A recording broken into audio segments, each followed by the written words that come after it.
Good morning, guys. Good evening and good afternoon as well. No matter what time you're watching, I've just come up with a short video again to provide you with analysis of SUBEC paper, how it was and what was covered from our importance. Generally, अगर देखा जाए तो पूरा paper अगर आपने attempt किया है तो आपके पास होने के चांसेस बहुत ही ज्यादा है क्योंकि पेपर एकदम सिंपल था। उसके साथ साथ मैं बता दूं कि कम से कम 70 से 80% जो अपनी इंपॉर्टेंस दी थी, जो हमने थोड़ी सी बातें की थी कल, उसके ऊपर से ये पूरा पेपर आया हुआ है। So with that let us begin with part C. I hope कि आपने भी सबसे पहले पार्ट सी ही अटेम्प्ट किया होगा, क्योंकि मैंने बार बार चिल्ला चिल्ला के आपसे बताया था कि पार्ट सी अटेंड करना सबसे पहले जरूरी। और इस बार पार्ट सी में कितने ही सिंपल सवाल इन्होंने पूछे, ये देख के बड़ा मजा आ गया। Let us talk about part C. Some of the officers from ROC Mumbai carried out a physical verification. इन्होंने carry out किया एक कंपनी का registered under Companies Act and found that कि भाई कंपनी जो है वो ऑपरेट नहीं कर रही थी out of any physical verification under the company. Also, ROC based on such physical verification initiated sumo moto. निकाल दिया इन्होंने। क्या ROC ऐसा कर सकता है? क्या उसके पास पावर है to carry out physical verification under the companies act? और क्या ये कर सकता है? तो बिल्कुल हमने पढ़ा था कि स्टार्टिंग के जो 4 पॉइंट्स थे उसमें कि भाई ROC ऐसा फिजिकल वेरिफिकेशन कर सकता है, उसको लगे कि बंद है तो वो बिल्कुल ही कंपनी को निकाल सकती है।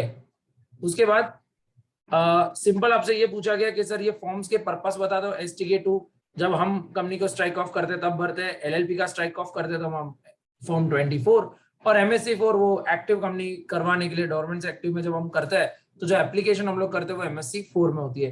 तो आपको बस इसका पर्पस बताना था, एकदम सिंपल। 3 मार्क आपके हो जाते हैं अगर आपने ये पर्पस सही से बताया है तो। सो अगर मान लो दूसरा सवाल इसके बाद ये है कि company is not carrying on business for last 2 years and management of the company ऐसा डिसाइड कर रहा है कि डोरमेंट का स्टेटस ले ले। एक डायरेक्टर ने ऐसा बोला है कि सर अनसिक्योर्ड क्रेडिटर है, और नीचे ऐसा भी पूछा था कि अगर सिक्योर्ड होता तो क्या आपका जवाब बदल जाता? तो याद करो, हमने एक पूरी अच्छे से बड़ी लिस्ट पढ़ी थी डोरमेंट की कि कब कब अपनी कंपनी जो डोरमेंट नहीं बन सकती, उसमें लिखा था कि भाई अगर आपके पास लोन्स है। बट अनसिक्योर्ड वाले में एक छोटा सा पॉइंट था, एनओसी वाला मैंने आपको बाजू में लिखवाया था, बार बार बताया था कि अनसिक्योर्ड है तो एनओसी से काम चल जाएगा, बट सिक्योर्ड है तो काम नहीं चलेगा।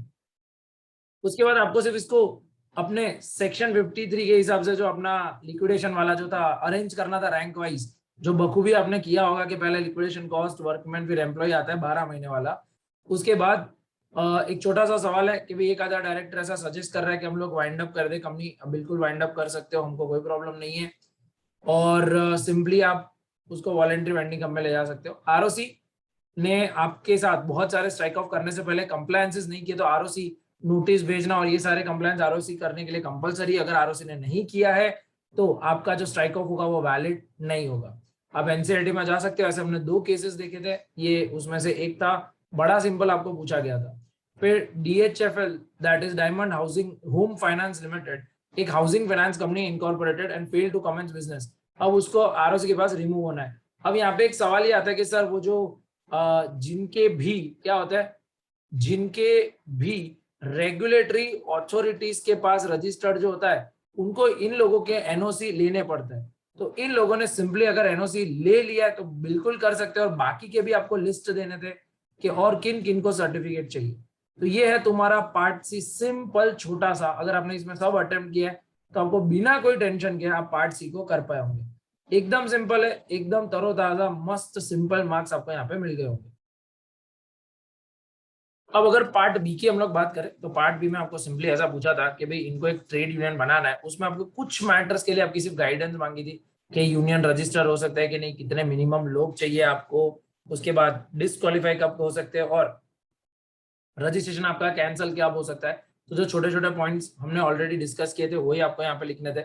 फिर एक कार्टून चिल्ड्रन फाउंडेशन एक चैरिटेबल ट्रस्ट है, objective enhancing the living life of slum childrens, various welfare projects ये लोग कैरी आउट कर। लॉजिकली ऊपर उन्होंने बहुत बड़ी बड़ी बातें की कि उनको डोनेशन और ये सब मिला, बट सिंपली आपको ये बताना था कि भाई एफसीआरए के लिए एलिजिबल क्राइटेरिया क्या है। तो एलिजिबल क्राइटेरिया एफसीआरए के लिए आपने वो रजिस्ट्रेशन करवाना पड़ता है, और रजिस्ट्रेशन में स्पेसिफिकली उन्होंने एक लिस्ट दी थी, सर ऐसा नहीं होना चाहिए, वैसा नहीं होना चाहिए, वो आपको लिखना था लिस्ट। तो आपका आंसर बिल्कुल सही, कोई टेंशन लेने की जरूरत नहीं।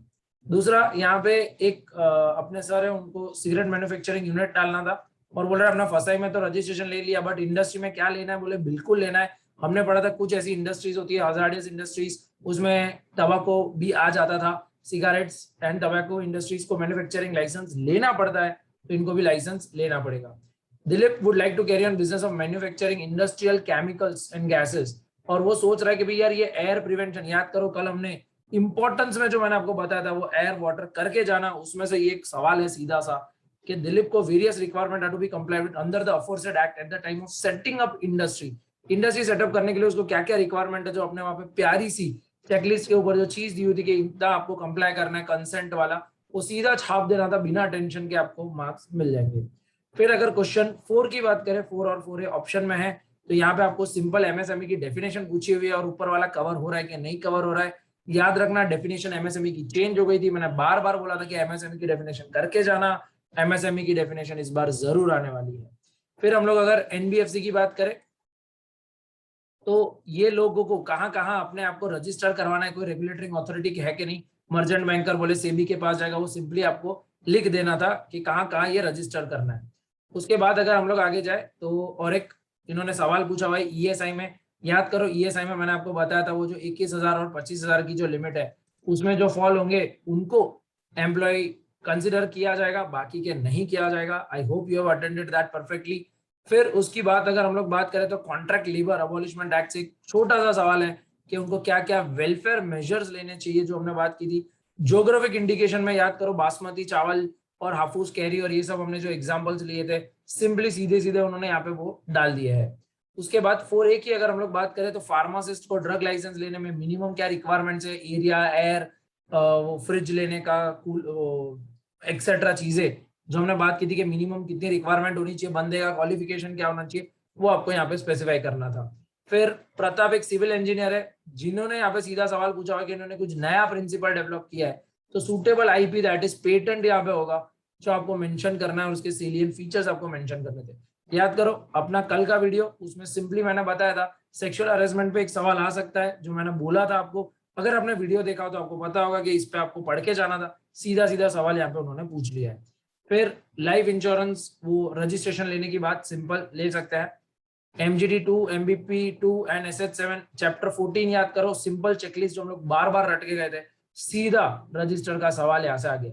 तो पार्ट बी और पार्ट सी की बात करो तो उम्दा एकदम सवाल है, बिल्कुल सीधा सीधा पूछा हुआ है, ज्यादा आपके लिए पेपर ट्विस्ट नहीं किया है, क्लियर कट मेजोरिटी 70 से 80% चीजें मैं यहाँ पे रिपीट करना चाहूंगा कि अपने इंपॉर्टेंस में से, और जो बार बार हम लोग लेक्चर में रिवाइज करते थे चिल्ला चिल्ला के जो हमने पढ़ा हुआ है, उसमें से ही आया हुआ है।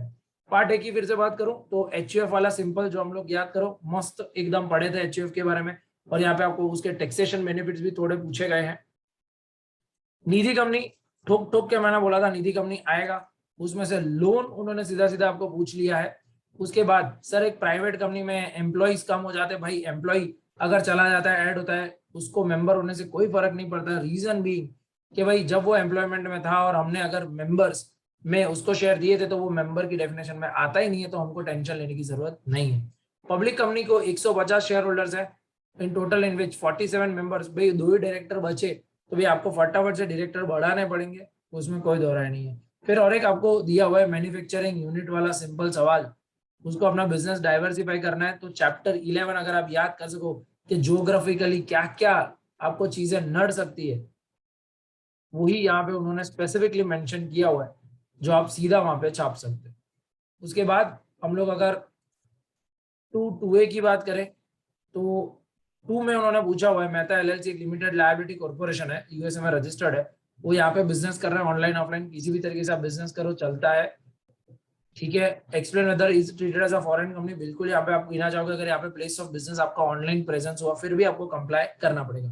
Article of association provides board of directors कि आप बॉन्ड्स इशू कर सकते हो, उन्होंने बॉन्ड्स इशू भी किए बट रिजोल्यूशन पास नहीं किया। याद करो इंडोर मैनेजमेंट वाला कंसेप्ट जो मैंने इंपॉर्टेंस में भी आपको बताया था कि कंसेप्ट करके जाना, इसमें से एक आएगा, सीधा सवाल इंडोर मैनेजमेंट का इन्होंने आपको पूछा हुआ है। उसके बाद की अगर बात करूं तो पीक्यू लिमिटेड एक नई नवेली इनकॉर्पोरेटेड कंपनी है, मैन्युफैक्चरिंग ऑफ मशीनरी में इन्वॉल्व है। This equity option available to the company, क्या वो इक्विटी फाइनेंस के कौन से ऑप्शन अवेलेबल है, वो सीधा सवाल आपको पूछा हुआ है, बिल्कुल लिख सकते हो कि इक्विटी स्टार्टअप को कौन से अवेलेबल होता है। फिर एक प्राइवेट कंपनी को ओपीसी में कन्वर्ट होना है तो जनरल मीटिंग वो 21 क्लियर डेज वाली। फिर सीधा सीधा आपको कौन से ई फॉर्म्स फाइल करने हैं कन्वर्जन के लिए, बहुत सिंपल था, प्राइवेट कंपनी वाला याद करो, ओपीसी में कन्वर्ट होने के लिए ज्यादा कोई मेहनत नहीं करनी थी। एंड पेनल्टी अगर आपने कंट्रावेंट किया तो आई अज्यूम के मान लो अगर पेनल्टी नहीं भी है तो बाकी 3 आप इजीली अटेम्प्ट कर पाए होंगे। ज्वाइंट वेंचर भाई याद करो, हमने एक बात की थी कि हर बार कॉन्ट्रेक्चुअल, हर बार इक्विटी ज्वाइंट वेंचर नहीं होता है, बहुत बार कॉन्ट्रेक्चुअल ज्वाइंट वेंचर भी होगा। उसका सीधा सवाल यहाँ पे उन्होंने पूछ लिया है। फिर आगे अगर बात करें तो पीक्यू और पावर कॉर्पोरेशन एक गवर्नमेंट कंपनी है और control auditor general of India ने अपॉइंट किया हुआ है, बिल्कुल कोई टेंशन नहीं करे। ट्रस्ट है, ट्रस्ट के वेरियस एस्पेक्ट्स में रजिस्ट्रेशन पूछा हुआ है, डीड में कौन साइन करेगा, स्टैम्प ड्यूटी पीछे ट्रस्ट वाला अच्छे से पढ़ के गए हम लोग। सिंपल चीजें आपको सीधे सीधे एक एक क्वेश्चन के जवाब है, कोई टेंशन लेने की जरूरत नहीं है, सीधा आप यहाँ पे लिख सकते हो। फिर आगे की अगर बात करें एक्टिव नॉन कंप्लायंस, याद करो मैंने आपको बताया था फ्री फोकट में जो मैं बिल्कुल ज्ञान बांटता रहता था आपके साथ क्लास में कि ऐसे कुछ छोटे मोटे सवाल जो मैंने बोला था 5-10 मार्क में पूछेंगे, उसका ये सीधा उम्दा एग्जाम्पल है। एक्टिव नॉन कंप्लायंट कंपनी के वो जो एक्टिव फॉर्म अगर आपने भरा नहीं है कंपनी ने तो आपके एमसी के स्टेटस में एक्टिव नॉन कंप्लायंट बताएगा, आपको अगर इसको हटा देना तो आपको एक्टिव कंपनी का स्टेटस के लिए वो फॉर्म सीधा सीधा भर देना पड़ेगा। एसपीवी की बात की है, इंपॉर्टेंस में से अगेन सीधा सवाल। और लास्ट में overseas investment company in energy Vietnam which exceed the limit, अगर लिमिट एक्सीड हो जाती है तो आपको आरबीआई की परमिशन यहाँ पे लेनी पड़ेगी। सो सीधा सवाल, यहाँ पे कोई ट्विस्ट नहीं किया paper. As I said again 70 से 80% चीजें अपने इंपॉर्टेंस में से आई हुई है। जो जनरली ये लोग 10 से 5 मार्क की मस्ती करते हैं वो भी आज सवाल जो हमने लेक्चर में ऑलरेडी डिस्कस कर लिए थे वही है, तो कोई ओपन एंडेड भी सवाल मुझे यहाँ पे दिख नहीं रहे हैं।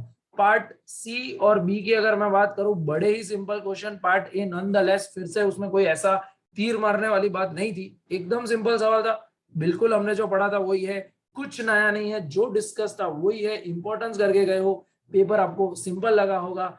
और आपको यहाँ पे 17 और 18 चैप्टर 13 चैप्टर में से इतना ट्विस्ट भी नहीं किया है जो हम लोग बार बार बात करते थे कि सर थोड़े लंबे चैप्टर है, बट वो भी सिंपल आप अटेम्प्ट कर पाए होंगे।